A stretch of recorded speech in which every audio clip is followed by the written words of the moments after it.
Thank you very much, Commissioner Lahbib, for your inspiring and encouraging words. And we open the floor for questions. Let me see if there are here in the room any. Oui, allez-y.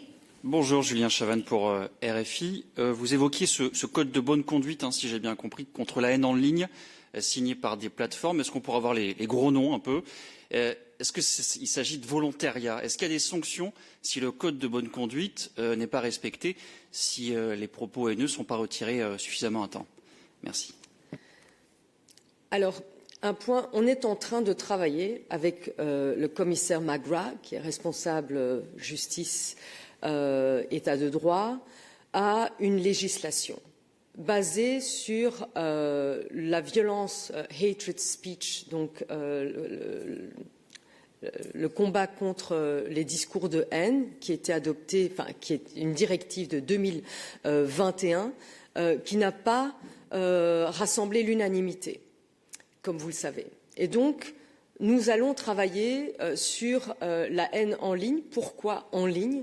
D'abord parce que c'est la forme la plus vicieuse de violence, la plus répandue aussi, contre les personnes à risque, et j'entends par là les femmes aussi, par exemple, elles sont les premières victimes de violences en ligne, et aussi les minorités comme les communautés LGBTIQ+. Pourquoi la violence en ligne? Parce que pour adopter une législation pour combattre la violence en ligne, il ne faut qu'une majorité qualifiée. Et là, on est plus certain, il sera plus aisé d'obtenir cette majorité qualifiée au sein du Conseil. Et donc, on est en train de travailler dessus. Donc, il est un peu tôt pour parler de quelles plateformes vont être partie prenante, comment on va les sanctionner, etc. Il ne faut pas oublier que c'est d'abord un travail qui commence, qui est nécessaire, bien sûr. On n'est pas parvenu avec la violence tout court, donc les discours de haine, à avoir une uniformisation au niveau de l'Union européenne. Chaque pays membre fait un petit peu à sa sauce pour l'instant. Il s'agit de travailler à cette Europe de l'égalité qu'on veut tous en fait voir émerger, avec plus de cohérence, plus d'harmonie. Et donc c'est un travail qui commence seulement. Merci beaucoup.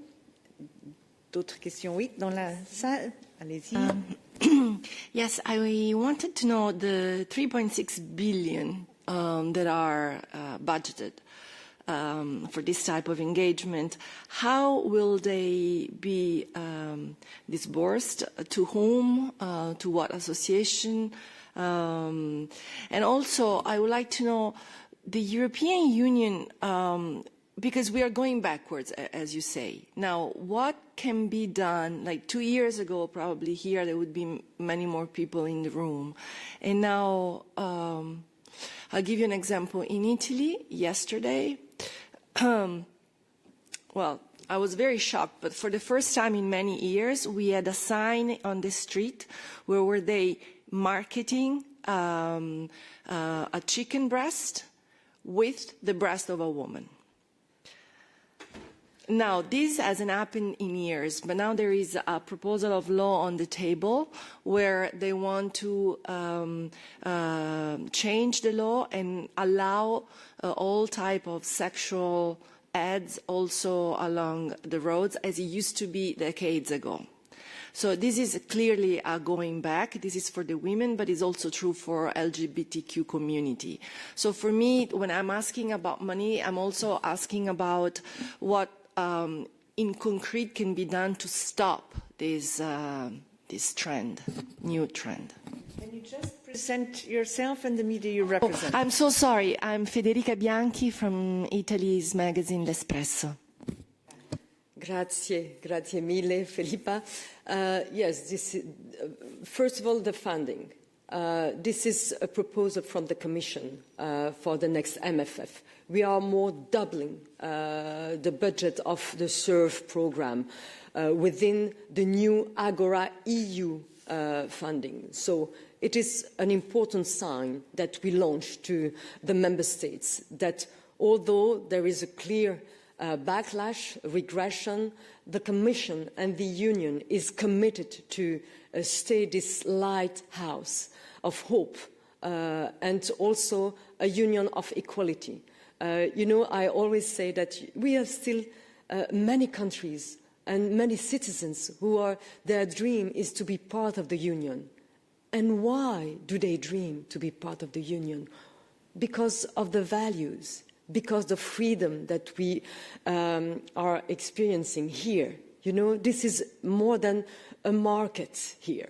And so it means that we need to stand firm on our values and to defend it. And why we adopt this, why we're doubling, the fact that we are doubling the budget is a clear sign. We said to the member states, look, there is a trend which is dangerous and we are completely against. And we will reinforce the civil society. We will reinforce all the equality bodies also. We shouldn't forget that we are also working to reinforcing the human resources, the funding, the independence of equality body. We are also going to launch recommendations to collect equality data, to be sure that all legislation are shaped with and rely on the reality on the ground. And we need for that comparable and reliable data. And for the moment, we don't have this. And that's, a series of measures that we put into place to reinforce the civil society. And when we have this initiative, also the civil society initiative, with the signatures of 1 million citizens asking to ban conversion practice, this is a strong signal also. And the Commission is taking very seriously. And that's why I'm also endorsed. It was in my mission letter to find ways to combat these underground practices, but we don't have a clear view for the moment. What is this conversion practices about? It is therapy, it's psychological support, it's disguised like this for sometimes, And so we know that 8 countries have banned conversion practice and maybe soon 9. Netherlands is following. But we are going to conduct, to collect all the information and to have that, then to shape the best way to combat these conversion practices. I know that I'm not answering specifically to your question, but it's a series of measures that are, only reinforcing the fight against discrimination. And it's against LGBTIQ plus people, but it's also against, women sometimes, to protect the violence, women from violence and from discrimination as well. And this is a clear example of, violence that you just said. I feel that this is a kind of violence, everyday violence and discrimination and also stereotypes that we need to combat. That AI, all this, is a real threat that we need to have. That's why we need a code of conduct with the big platforms, and we are working with also Commissioner Verkunen on that. We just adopted yesterday, we were discussing on AI and how to involve equality dimension also. And it's very, very present. We all agree in the Commission. And this is a good sign also because the Commission is also representing all the Member States. And I can assure you that there were no fights, no difficult discussions. We took on board all the remarks made by the different commissioners, but following their portfolio. And it was a very good discussion. Thank you. And indeed, Commissioner, just after this press conference, we will then have a press conference with EVP Virkunen precisely on the AI package. So it follows well from this one.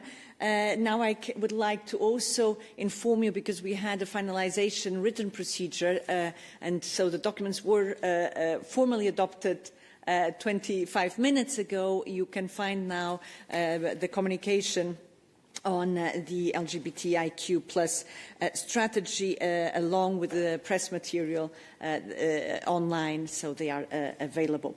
And we have some questions online. Roland Pape.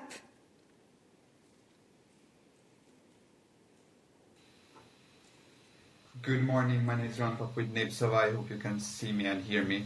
I have a question regarding Hungary, and my camera is a bit up yet, because the Hungarian government has been very vocal that they don't want to protect, they don't want to empower, and they don't want to engage when it comes with the LGBTI plus people. So how is it going to work, for example, in those countries? And what does this strategy mean, for example, a young trans person from Page, when they are feeling discrimination on a daily basis, and when the state, which actually is supposed to protect them, is not protecting them, and the EU seems far away for them. So what exactly does it mean in practice? And on a similar note, we are all waiting for the court judgment on the Hungarian child protection law, but it's very likely that the Hungarian government will just ignore this.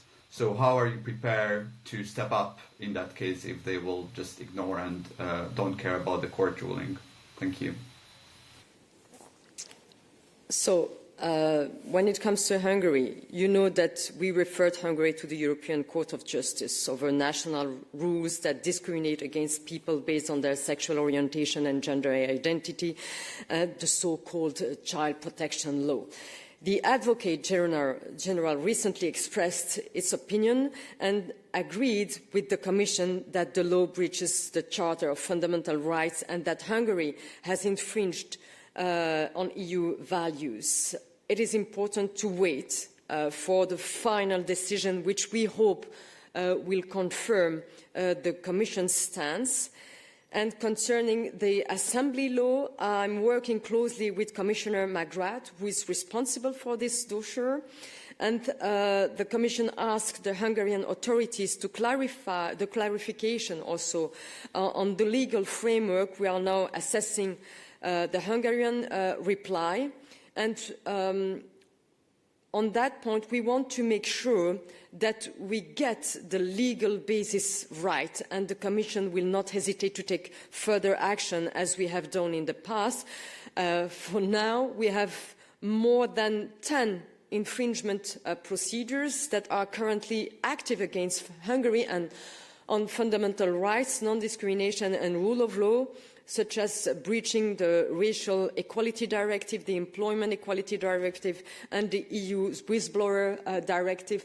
We have also kept 18 billion of funding. This is also a major tool. I mean, the budget, the funding that normally goes to Hungary.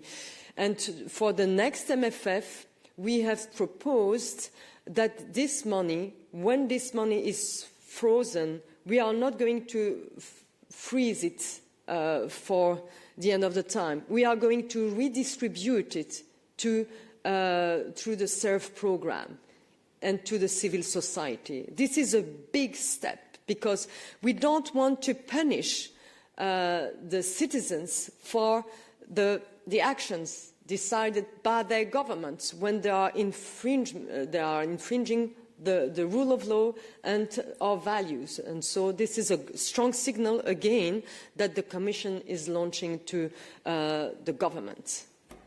Thank you. And we have further questions online. Max Ramsey.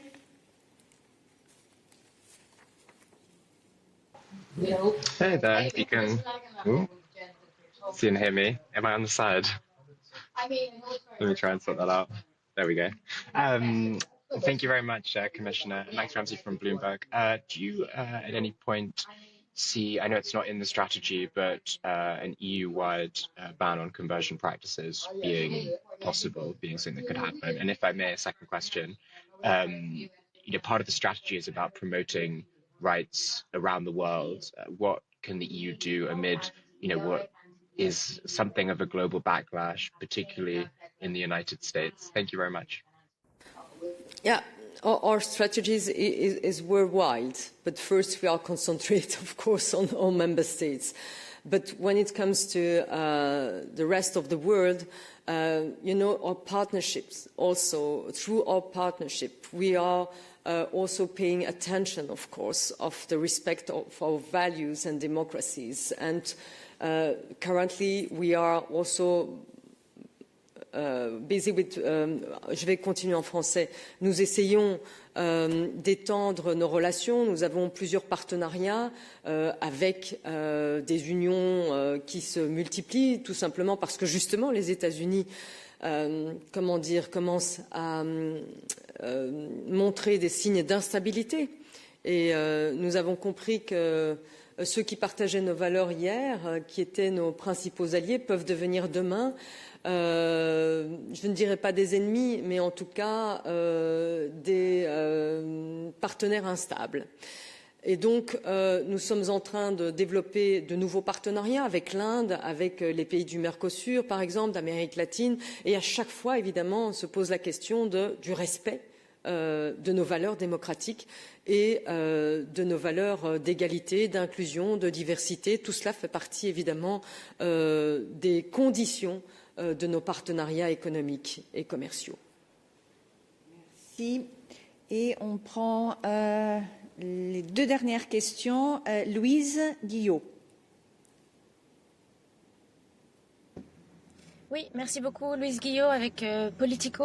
Madame la commissaire, je voulais savoir, étant donné que cette stratégie n'est pas contraignante d'un point de vue purement législatif, que comptez-vous faire pour lutter contre les infractions aux droits des communautés LGBT, notamment dans les États membres, comme on peut le voir récemment en Slovaquie? Est-ce que vous comptez faire davantage d'actions, notamment devant la Cour de justice de l'Union européenne? Quelles actions davantage plus contraignantes souhaitez-vous mettre en place?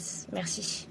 J'ai déjà partiellement répondu à cette question. On a une dizaine de procédures d'infraction en cours contre la Hongrie.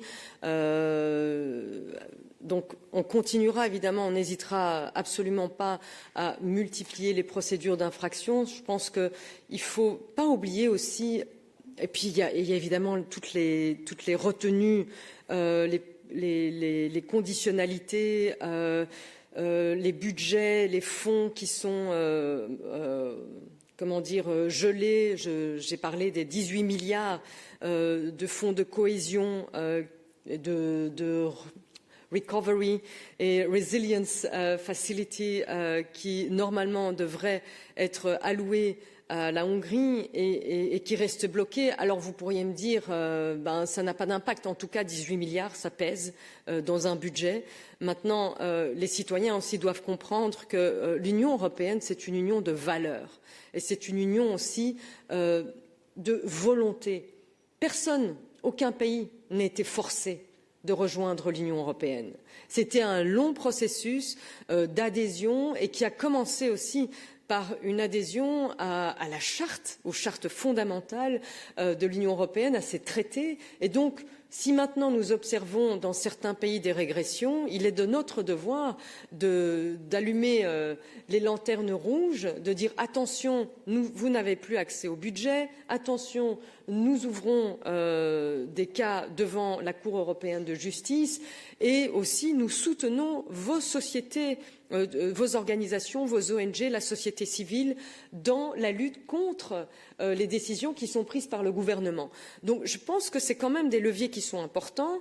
Il y a plusieurs procédures en cours. Je pense à cette initiative citoyenne, par exemple, que j'ai reçue la semaine dernière dans mon bureau pour avoir accès à l'avortement légalisé et sécurisé. Il y a celle que je vais avoir certainement sur mon bureau la semaine prochaine ou début novembre pour la lutte contre les pratiques de conversion.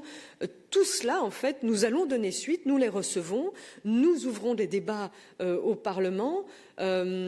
Ça commence d'abord, je crois, l'Union par ce qu'on appelle l'advocacy, donc un plaidoyer pour l'état de droit, pour le respect des valeurs et pour cette union où chacun jouit des mêmes droits, des mêmes libertés d'expression. Merci. Et on prend la toute dernière question parce que on est déjà en retard pour la prochaine conférence de presse. Johanna Gilles. Thank you, Commissioner. Joanna Gill from Thomson Reuters Foundation. I'd like to know the legal definitions in EU law is quite strong around the grounds of sexual orientation. And one of the criticisms of the previous strategy is that this was solely on grounds of sexual orientation. What's in the new strategy to grant protections on grounds of gender identity and sex characteristics? Sexual orientation and all these topics are member states' competence. We shouldn't forget. That's why also it's so difficult. It's true, but they are part of the union. So we need to show them the way and to push for more equality.